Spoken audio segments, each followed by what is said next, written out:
भीष्म पितामह महाभारत के सबसे प्रमुख और आदरणीय पात्रों में से एक थे। उनका वास्तविक नाम देवव्रत था और वे कुरु वंश के राजा शांतनु और गंगा के पुत्र थे। आइए विस्तार से समझते हैं कि वे कौन थे और उन्होंने कौरवों का साथ क्यों दिया। जन्म और बचपन। भीष्म पितामह का जन्म माता गंगा और पिता राजा शांतनु से हुआ था। गंगा नदी स्वरूपिणी देवी थीं। उन्होंने वचन लिया था कि जब तक वह पृथ्वी पर रहेंगी तब तक जो भी संतान होंगी उसे वे नदी में प्रवाहित कर देंगी। इसी प्रकार उन्होंने 7 पुत्रों को जल में प्रवाहित कर दिया। 8वां पुत्र जब पैदा हुआ तब राजा शांतनु ने उन्हें रोका।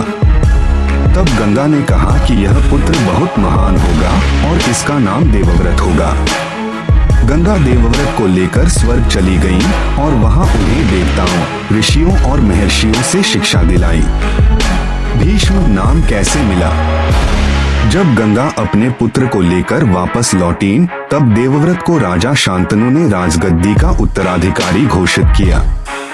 कुछ समय बाद राजा शांतनु को एक मछुआरे की पुत्री सत्यवती से प्रेम हो गया।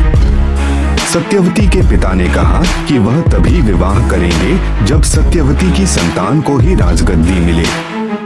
यह सुनकर देवव्रत ने राज्य त्याग करने का व्रत लिया और कहा कि वे जीवन भर विवाह नहीं करेंगे, ब्रह्मचर्य का पालन करेंगे ताकि उनके कोई संतान न हो और सत्यवती के पुत्र ही राजा बन सकें।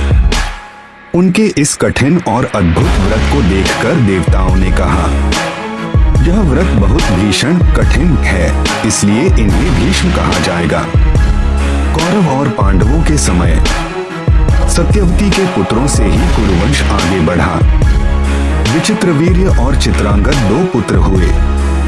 विचित्रवीर्य की मृत्यु के बाद व्यास ऋषि से नियोग के द्वारा धृतराष्ट्र कौरवों के पिता और पांडु पांडवों के पिता का जन्म हुआ। भीष्म पितामह ने हमेशा कुरुवंश की रक्षा करने और हस्तिनापुर के सिंहासन के प्रति निष्ठा बनाए रखने की प्रतिज्ञा ली थी।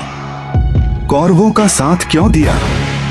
महाभारत के युद्ध में भीष्म पितामह ने कौरवों, दुर्योधन और उसके भाइयों का साथ दिया, जबकि वे जानते थे कि पांडव धर्म की ओर हैं। इसका कारण था 1. प्रतिज्ञा का पालन। उन्होंने जीवन भर हस्तिनापुर के सिंहासन की रक्षा करने की प्रतिज्ञा ली थी। जब दुर्योधन राजा था तो वे उसकी रक्षा करना अपना कर्तव्य मानते थे।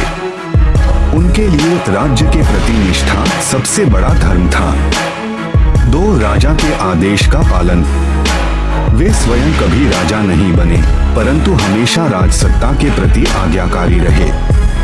कौरव पक्ष उस समय हस्तिनापुर का शासक पक्ष था, इसलिए उन्होंने उसके अधीन रहना उचित समझा। 3. धर्म संकट, मोरल डिलेमा। भीष्म जानते थे कि पांडव धर्म की ओर हैं, फिर भी वे प्रतिज्ञा और कर्तव्य के बंधन में बंधे हुए थे। यही कारण था कि वे युद्ध में दिल से पांडवों के साथ थे, पर शरीर से कौरवों के पक्ष में। युद्ध में भूमिका। भीष्म पितामह महाभारत युद्ध में कौरव सेनापति बने। उन्होंने पहले 10 दिनों तक युद्ध का नेतृत्व किया। उनके रहते पांडवों की सेना जीत नहीं सकी क्योंकि वे अजेय थे। आखिरकार शिखंडी की सहायता से अर्जुन ने उन्हें बाणों से घायल किया। उन्होंने अपनी इच्छा से मृत्यु का समय चुना और युद्ध समाप्त होने के बाद उत्तरायण काल में देह त्याग किया। निष्कर्ष, भीष्म पितामह धर्म, व्रत और निष्ठा के प्रतीक थे। उनका जीवन सिखाता है कि कभी कभी कर्तव्य और धर्म के बीच बड़ा संघर्ष होता है। उन्होंने धर्म का पालन करने का प्रयास किया, लेकिन अपनी प्रतिज्ञा के कारण वे कौरवों के पक्ष में खड़े रहे। अब आइए विस्तार से जानते हैं भीष्म पितामह की मृत्यु, मृत्युकाल और उनके अंतिम उपदेश भीष्म उपदेश के बारे में। भीष्म पितामह की मृत्यु कैसे हुई? अर्जुन के बाणों की शया। महाभारत युद्ध के 10वें दिन भीष्म पितामह कौरव सेना के सेनापति थे। वे इतने शक्तिशाली और अजेय थे कि कोई भी योद्धा उन्हें हरा नहीं पा रहा था। पांडवों की पूरी सेना थक चुकी थी। तब श्री कृष्ण ने अर्जुन को बताया कि भीष्म पितामह स्त्री या स्त्री के समान व्यक्ति पर शस्त्र नहीं चलाते। शिखंडी जो अम्बा का पुनर्जन्म थे, अम्बा को भीष्म ने विवाह करने से इनकार किया था, युद्ध में अर्जुन के आगे खड़े हो गए। भीष्म ने शिखंडी को देखा और हथियार नीचे कर दिए, क्योंकि वे उन्हें स्त्री मानते थे। तभी अर्जुन ने शिखंडी के आड़ में भीष्म पर बाणों की वर्षा कर दी। भीष्म का शरीर सैकड़ों बाणों से छिद गया। वे भूमि पर गिरे, परंतु उनके शरीर के नीचे कोई हिस्सा नहीं छू सका, क्योंकि वे बाणों की शया शरशया पर टिके हुए थे। इच्छा मृत्यु। भीष्म पितामह को अपने पिता शांतनु से वरदान मिला था कि वे इच्छा से मृत्यु ICCHMTYU प्राप्त कर सकते हैं, अर्थात वे जब चाहें तभी प्राण त्याग सकते हैं। इसलिए जब वे बाणों की शैया पर पड़े थे, तब उन्होंने कहा, मैं सूर्य के उत्तरायण होने पर ही देह त्याग करूंगा। इसका अर्थ है जब सूर्य उत्तर दिशा की ओर बढ़ता है, मकर संक्रांति के समय, तब मृत्यु मोक्षदायक मानी जाती है। इसलिए भीष्म ने तब तक प्राण नहीं त्यागे और शरशया पर पड़े हुए ही धर्म, राजनीति और जीवन के गूढ़ उपदेश देते रहे। भीष्म उपदेश धर्म, नीति और जीवन का सार। भीष्म पितामह ने जब युधिष्ठिर, पांडवों में सबसे बड़े, से बातचीत की तो उन्होंने कई अमूल्य उपदेश दिए। ये उपदेश शांति पर्व, अनुशासन पर्व और मोक्ष धर्म पर्व में वर्णित हैं। आइए इनके प्रमुख बिंदु सरल भाषा में समझते हैं। 1. धर्म का सार। भीष्म ने कहा, धर्म वह है जो सब प्राणियों के हित में हो। धर्म का पालन केवल नियमों से नहीं, भावना और न्याय से करना चाहिए। सत्य, अहिंसा, करुणा, क्षमा और आत्मसंयम ये धर्म के मुख्य स्तंभ हैं। 2. राजधर्म। राजा के कर्तव्य। राजा को अपने प्रजा के प्रति पिता समान होना चाहिए। उसे कभी क्रोध, लालच या मोह में निर्णय नहीं लेना चाहिए। भीष्म ने कहा, राजा का धर्म न्याय करना है, न कि सुख प्राप्त करना। राजा को अपनी प्रजा की रक्षा, पालन और कल्याण में ही जीवन समर्पित करना चाहिए। 3. दान और करुणा का महत्व। भीष्म ने कहा, जो व्यक्ति दूसरों के दुख को अपना दुख समझता है, वही सच्चा मानव है। उन्होंने दान, सहानुभूति, सेवा और गरीबों की मदद को सर्वोच्च पुण्य बताया। 4. मोक्ष धर्म, आध्यात्मिक मार्ग। भीष्म ने युधिष्ठिर को बताया कि आत्मा अमर है। न जन्म से आत्मा उत्पन्न होती है, न मृत्यु से उसका अंत होता है। मोक्ष प्राप्त करने के लिए काम, क्रोध, लोभ पर नियंत्रण, सत्संग, सत्य और ईश्वर भक्ति, इनका पालन करना चाहिए। 5. स्त्री का सम्मान।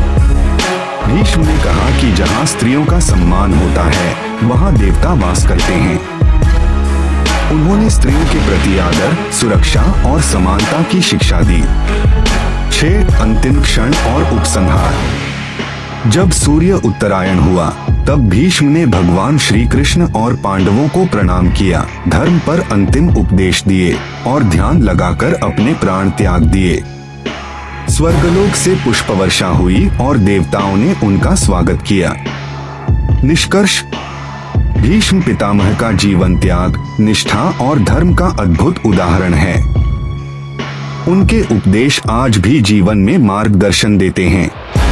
कर्तव्य से बड़ा कोई धर्म नहीं, सत्य और न्याय से बढ़कर कोई मूल्य नहीं, और दूसरों के कल्याण में ही अपना कल्याण है। भीष्म पितामह के प्रमुख उपदेश संक्षिप्त और सारगर्भित रूप में। 1. धर्म, सच्चा आचरण। धर्म वह है जो सब प्राणियों के हित में हो। सच्चा धर्म वही है जो किसी को दुख न पहुंचाए और सबका कल्याण करे। 2. न्याय और सत्य। सत्य सबसे बड़ा धर्म है, असत्य से धर्म की जड़ कट जाती है। हमेशा सत्य बोलो, चाहे परिस्थिति कठिन ही क्यों न हो। 3. कर्तव्य ही सर्वोपरि है। मनुष्य का प्रथम धर्म है अपना कर्तव्य निभाना। अपने वचन, परिवार, देश और समाज के प्रति निष्ठा रखना ही सच्चा धर्म है। 4. करुणा और दया। जो दूसरों के दुख को अपना समझे वही सच्चा मानव है। दूसरों की सहायता करना सबसे बड़ा पुण्य है। 5. आत्मसंयम और ब्रह्मचर्य। जो अपनी इंद्रियों को जीत लेता है वही सच्चा वीर है। मन और वासनाओं पर नियंत्रण ही आध्यात्मिक बल देता है। 6. ईश्वर और आत्मा। आत्मा न जन्म लेती है न मरती है, वह अमर है। जीवन अस्थायी है, आत्मा शाश्वत। इस सत्य को समझने वाला भय और मोह से मुक्त हो जाता है। 7. स्त्री का सम्मान। जहाँ स्त्रियों का आदर होता है वहाँ देवता निवास करते हैं। स्त्रियों के प्रति सम्मान, सुरक्षा और समानता समाज की पहचान है। 8. राजधर्म। राजा का धर्म न्याय करना है, न कि सुख भोगना। नेता या शासक को जनता का पिता बनकर सेवा करनी चाहिए, न कि स्वार्थ से शासन। 9. क्षमा और विनम्रता। क्षमा सबसे बड़ी शक्ति है, क्रोध विनाश का मार्ग है। जो क्षमा करता है वही वास्तव में वीर होता है। 10. दान और परोपकार। दान वही सच्चा है जो बिना अपेक्षा के दिया जाए। दूसरों की सहायता करो बिना किसी लाभ की इच्छा रखे। 11. मृत्यु का सत्य। मृत्यु अंत नहीं, आत्मा की यात्रा का एक पड़ाव है। मृत्यु से मत डरो, जीवन को सद्कर्मों से महान बनाओ। 12. गुरु और शिक्षा का महत्व। गुरु के बिना ज्ञान अधूरा है, गुरु ही अंधकार से प्रकाश की ओर ले जाता है। सद्गुरु की सेवा और सम्मान से ही जीवन में सच्चा ज्ञान मिलता है। 13. विनम्रता का मूल्य। अहंकार से महान भी पतन को प्राप्त होता है।